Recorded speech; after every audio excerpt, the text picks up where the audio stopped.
So I've come to terms with the fact that for the rest of December, I'm just going to have to deal with comments like this about my Christmas videos that show you that Christmas does not honor God or Jesus at all. It's a rebranded pagan holiday, and there's a ton of evidence for those that have eyes to see.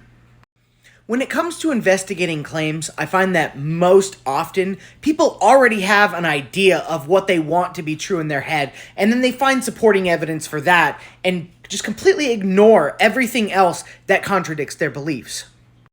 And that's usually what happens when it comes to Christians with Christmas. You can give them all the proof in the world and they'll say, "You didn't give me any proof." And then they start bringing up things that don't support their beliefs whatsoever. For instance, I get a lot of comments like this: "Oh, all these scholars completely disagree with you, and it's okay to celebrate Christmas." Someone's going to accuse me of sounding angry here, but quite frankly, I don't care what a scholar says. Most Christians don't even realize that the vast majority of biblical scholars are atheists. About 8 months ago, I did a live stream interview on YouTube with one. There are so many atheist biblical scholars, it's insane. And then I'll also get comments like this a lot. "Oh, well, the Protestants have been doing this for hundreds of years." Or the Catholics have been doing this for 1,500 years. And I'll even get it from Jewish people. "The Jews have been doing this for 3,000 years. Well, that's all well and good, but I don't care. Just because you've been doing something for a really long time doesn't mean what you're doing is right. It just means you've been doing the wrong thing for a really long time. And that's the sad story of the entire Bible. People just keep doing the wrong thing over and over and over again.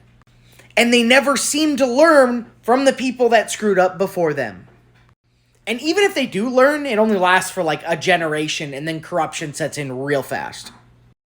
Look at King David. It was one of the best men in biblical history, and then his son went off the rails. One generation later, corruption. There's stories like that all over the Bible.